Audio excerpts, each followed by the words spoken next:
Сәлеметсіздер ме, құрметті достар?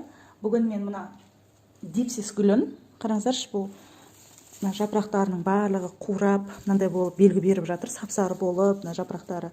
Осы дипсис гүлін мен пересадка жасағым келіп отыр. Топырағында, мына байқасаңыздар, топырағы да өте құнарсыз болып, және хлор бетіне шығып кеткен. Бізде енді хлор суды құямыз ғой, қанша тұндырып қойсақ та, қанша не қылсақ та осындай хлор су болып жатыр. Сол себепті де осылай топырақтар құрамын нашарлатып жібереді. Тамырын ашып қарасақ,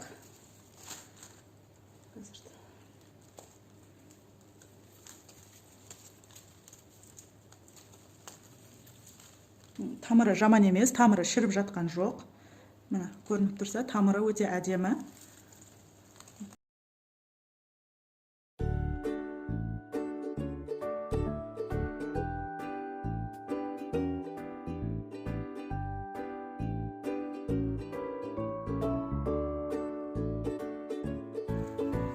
Әбден осылай босатып алдым.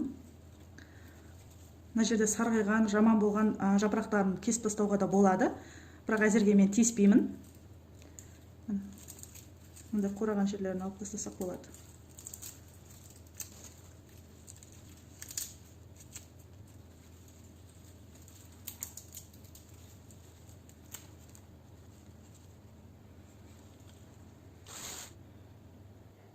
Достар, мен мынадағы тұрған әйел бақыты гүлінде топырағы қараңыздаршы, мынандай болып аппақ болып, өте құнарсыз болып кеткен.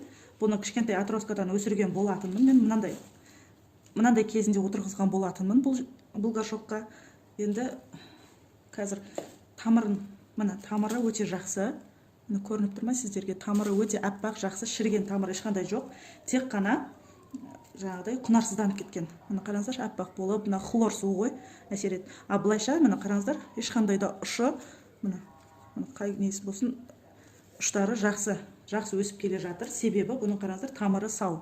Егер тамыры сау болмаса, мынандай болар еді. Мына алдындағы қалған жапырағы, бұны кесіп алып тастауға да болады.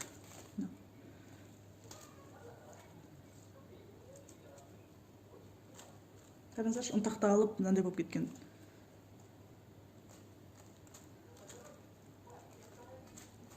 Осының тамырының барлығын босатып, ешқандай да шіріген тамыры жоқ. Өте кішкентай горшокқа отырғызғым келіп отыр. Негізі әйел бақыты гүлі кішкентай горшокты ұнатады.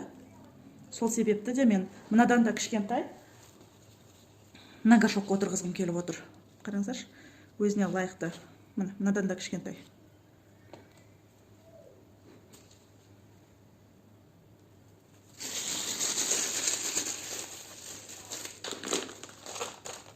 Негізі мен гүлдердің горшогының түбіне керамзит салмаймын. Мынау просто мына тесігі өте үлкен, сол үшін салып отырмын. Достар, осы уақытты пайдаланып, мен сіздерге хабарландыру айтқым келіп отыр. Осы 2-3 күннің ішінде мен бөлме гүлдерінің курсын бастайын деп отырмын. Курстың бағасы небәрі 3000 теңге. Ол курста сіздер не үйренесіздер? Гүлдердің аурулары, оларға қолданатын препараттар, олардың емі туралы үйренесіздер. Және зиянкестің түрлері, зиянкестермен күрес, қолданатын препараттар, топырақ құрамы, топыраққа қосылатын 7 түрлі қоспаның барлығын сіздерге осы курста үйрететін боламын. Курсқа қатысу үшін мен экранға WhatsApp номерімді қалдырып кетемін. Сол жерге тіркеліп жазсаңыздар болады. Небәрі 3000 теңгеге сіздер қаншама ақпарат алып, гүлдерді әдемі өсіруді үйренетін боласыздар. Мен дипсис гүлін отырғызайын деп отырмын.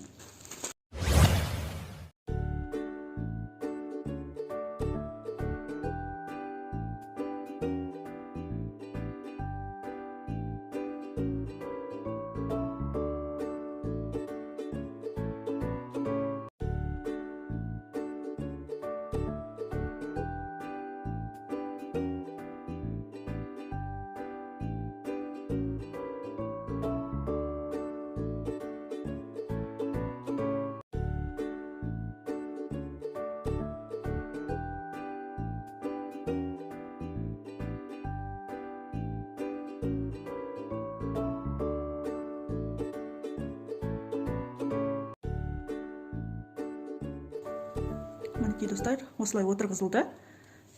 Енді бұларға мен су құймаймын. 3-4 күн өткеннен кейін циркон қосылған су құямын.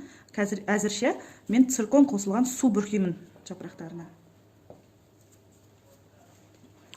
Назарларыңызға рахмет. Егер видео ұнаса, лайк басып, төменге сұрақтарыңыз болса, комментарий қалдырсаңыздар болады. Арттағы тұрған горшокқа назар аудармай қойыңыздар. Сынып қалған горшок. Ол доллар гүлін жаңа ауыстырған болатынмын. Доллар гүлінің картошкасы өсіп кеткен. Сол үшін сындырып алдым горшокты. Видеоны соңына дейін қарағандарыңызға рахмет. Сау болыңыздар.